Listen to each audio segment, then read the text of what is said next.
Daily Tech News with Alan Smithson.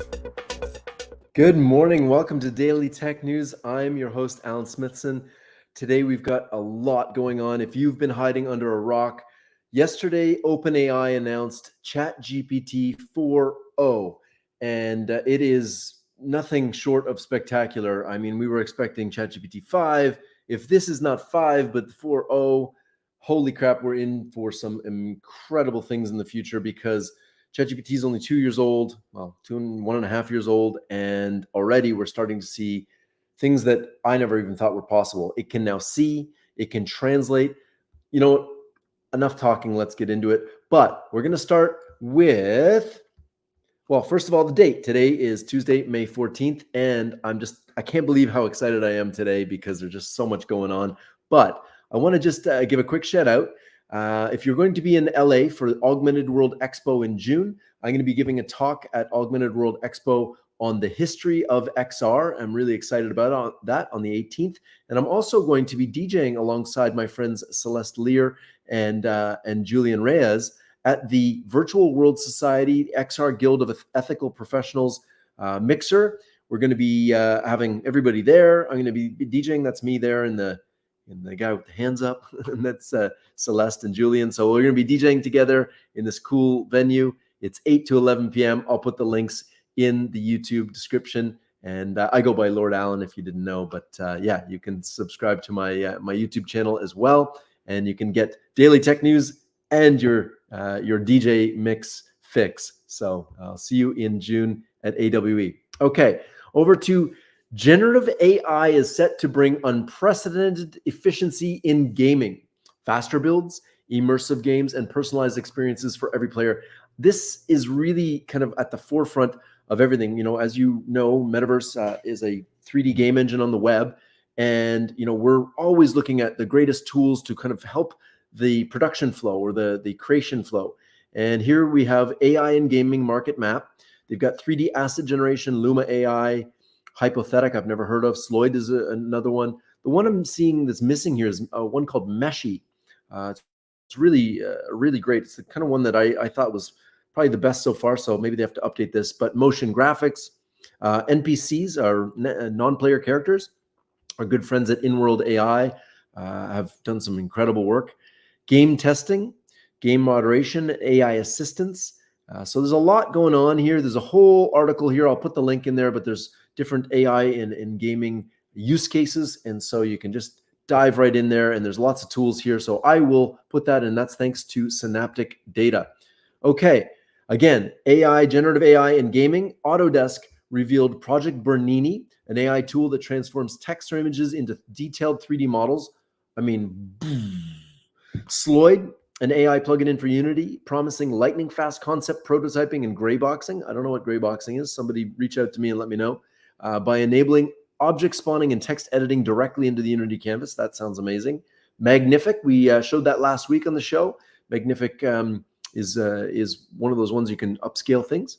And then Temporal Games, Altera. So I'll leave that in there in the chat, but there's lots going on in the intersection of AI and gaming. Okay, over to the world's largest camera. The 3.2 gigapixel LSST is complete, and here we go. This camera is going to make a movie like you have never seen before. This is the LSST camera. That stands for Legacy Survey of Space and Time. This is the world's most powerful digital camera. Now, last time I was here at the SLAC National Accelerator Laboratory in Northern California, this was up there. It's down here because after 20 years of planning and engineering and testing, it's finally ready to make that movie that will show scientists a look at the universe like they have never seen before.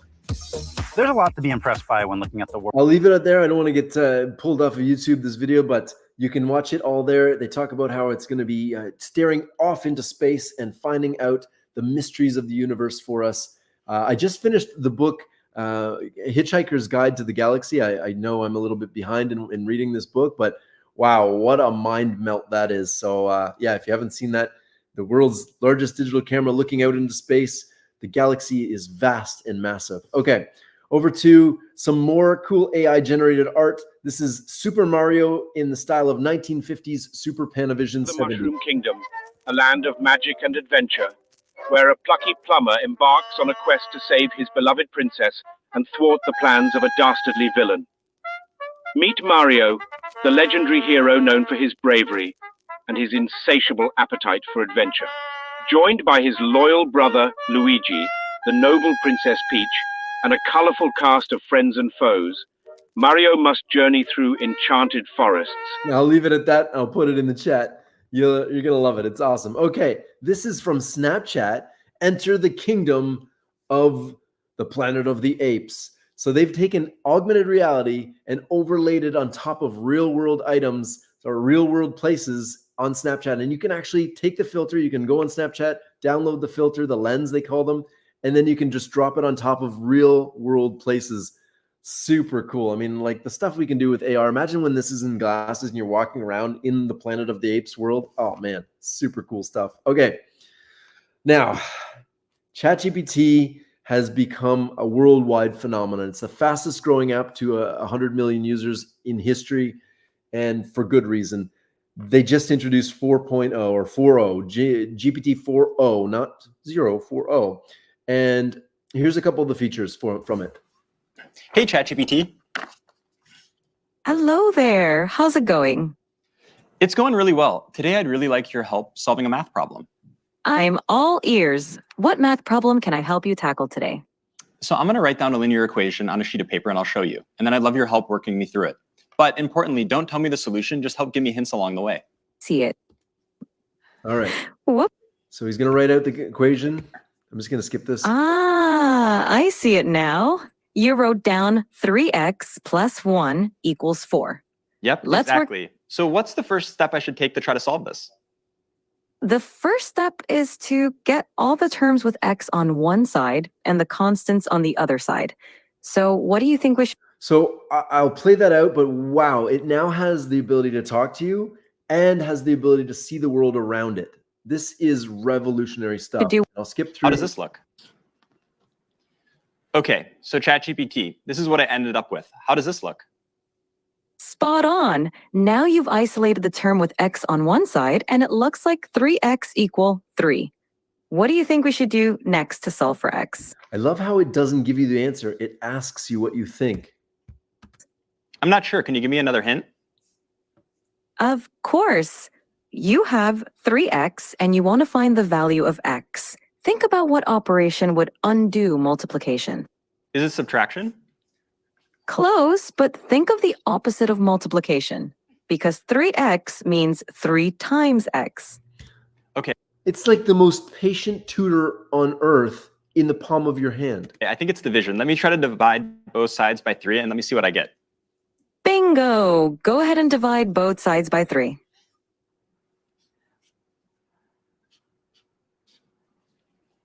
Okay, so ChatGPT, this is what I ended up with. How does this look? It looks perfect. You've solved it. And Okay, so that's just one mind-blowing thing. And then, hold on, let's skip through. I'm going to skip through to, it'll look at a graph and tell you what's on and the then graph. show it to you. Give me 1 second. absolutely. Take your time. I'm excited to see the plot when you're ready.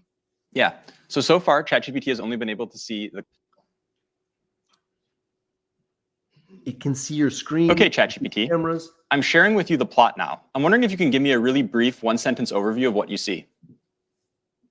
The plot displays smoothed average, minimum, and maximum temperatures throughout 2018, with a notable annotation marking a big rainfall event in late September.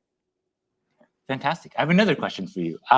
Which months do you see the hottest temperatures, and roughly what temperatures do those The correspond fact to? that you can see that is incredible. And that if it was just those two things, it would be mind-blowing enough. But check this out. Let's do it. All right. Yeah. I speak is there- Italian, so we can okay, just cool. do English, Let's Italian. try to do English, We're Italian. going to do Sure, let's do it. real-time translation. Hey, ChatGPT, how are you? I'm doing fantastic. Thanks for asking. How about you? How's your day going? I'm doing great. So I would like you to function as a translator. I have a friend here who only speaks Italian, and I only speak English. And every time you hear English, I want you to translate it to Italian. And if you hear Italian, I want you to translate it back to English. Is that good? Perfetto. Awesome. Mark, io mi chiedo se le balene potessero parlare, cosa ci direbbero? Mike, she wonders if whales could talk, what would they tell us? They might ask, how do we solve linear equations? Potrebbero chiederci come risolviamo le equazioni lineari. Sicuramente sì. Certainly, yes. Wow. Okay, so I don't know here. Let's just stop for a second here and take this in, because it just solved a math equation, read a chart, and translated language instantly. We are now in the next phase of AI. So incredible stuff out of OpenAI. Now, there are some downsides of this. Duolingo, their stock yesterday took, let's go 5 days. Their stock took a bit of a hit here yesterday. On the announcement of OpenAI, their stock dropped, looks like 20% in 1 hour. So having a translator that can translate anything is good for some things, but obviously there's a yin and yang to the world. Okay, over to some creepy robots. Check this out. These are some new, even creepier robots. The faces are all kind of printed, and look at this. This looks like something out of Westworld. I saw this yesterday. I was like, I don't know if I should even share this. It's super creepy, but like they're literally making robot faces from a plastic or rubber mold. And yeah, I'll skip that. Incredible stuff. They paint them. They make them look super real. Look at this. Look at this. They paint on all the little accents. They put some eyeballs in there. And now you have robot faces ready to be attached to robot heads. Oh my God. What year are we living in again? Okay. Check this out. This is, here, I'll just read it to you here. Generate 3D models from a single photograph. Okay, so if this is true, which it seems to be, you can literally generate 3D models from a single photograph, and it looks absolutely incredible. And you've got hyperscaling or upscaling. You've got the ability to do this, and it's all in a pipeline. I will put the links in the description of the video as well, just because I do that every day for all the links. So you if you're interested in something, you can dig into it deeper. But wow, what a world we live in now, where we have text to 3D, we have text to image, we have real-time translator, we have cameras that can see the world around us and solve math problems. Oh, it's exhausting and awesome at the same time. Okay, this is really neat. I know it's kind of different, but can I get it working? Oh, I can't get it playing. So this is a company that they just created a little robot, and it seems like such a simple thing, but it's just like a little thing that goes underneath a helicopter that you can wheel it around. I just thought, not technology so much as just very, very useful technology. You just stick this jack underneath a helicopter, move it around, and the wheels turn in all directions. I just thought this was cool. And over to this one, this is just really, really cool. Okay, so I'm going to refresh the site because they do have an animation here. But this is a new future of space travel. This is the ability to go up into space with zero carbon emissions. So there's no rockets or anything. They take you up into space on a balloon, and the balloon goes up in this pressurized capsule, and you get to look at the world from above. I can't wait to try this. This is, wow. You get to go up into the atmosphere and look down on planet Earth, and you can book a trip now. I mean, look at this. Look at the lounge. You could have, wow, I just have to have this. I got to go to space, guys. So you get to go up into the atmosphere, see the overview effect without any harmful emissions from rockets. So I think this is a new way of seeing the Earth. Okay, last thing on the list today, we have, this is a video, and I'll play the whole thing. This is a video from the company called Patagonia. Patagonia, as you know, takes their profits and puts it back into saving the planet. And this is a video called The Shitthropocene, is a journey from the cellular level origins of our lack of impulse control to the way our central nervous system has been hacked in the name of capitalism.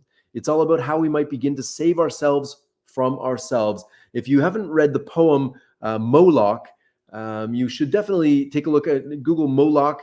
And really what it is, you know, our society and our capitalism is really pushing the limits of the earth and what we can sustain. And there's a quote by Gandhi. It says, "The earth will provide for every man's needs, just not every man's greeds." And so I'll leave you with this video, The Shitthropocene by Patagonia. Once upon a time, we were just a bunch of hairy cavemen doing hairy caveman things, doing everything we could think of in our caveman brains to survive. We consume because if we didn't consume, we'd die. But over time, we got a bit too good at the consumption part of it all. Now we are able to consume way more than we need. And so our capacity to consume is no longer a survival advantage. And it's probably going to kill us all. Experts believe we've entered into a new era. We have this enormous problem that is threatening the entire world. That could transform life as we know it. And we're just like, well, what do we do? Some of the most devastating social, environmental problems were embedded in our brains. Where modern cavemen drown in cheap crap. Brands are really good at tapping into your brain circuitry.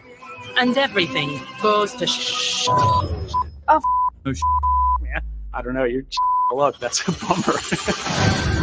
Join us as we investigate this new era scientists are calling the Shitthropocene. I got nothing to lose before the proof in the quick. I'm accustomed to moves you gotta use just to breathe.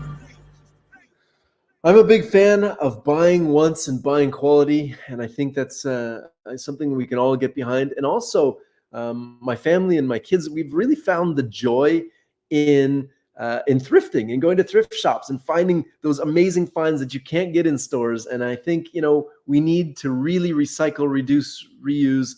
And if things can't be recycled, I think we shouldn't make them. But anyway, technology will continue to solve the world's challenges, but I think we need to reduce our overall consumption as humanity. And I think if we can do that, we have a beautiful planet. Let's take care of it. I hope you have a wonderful day today. This has been Daily Tech News with Alan Smithson. I hope you go forth and be awesome today. Peace, everybody.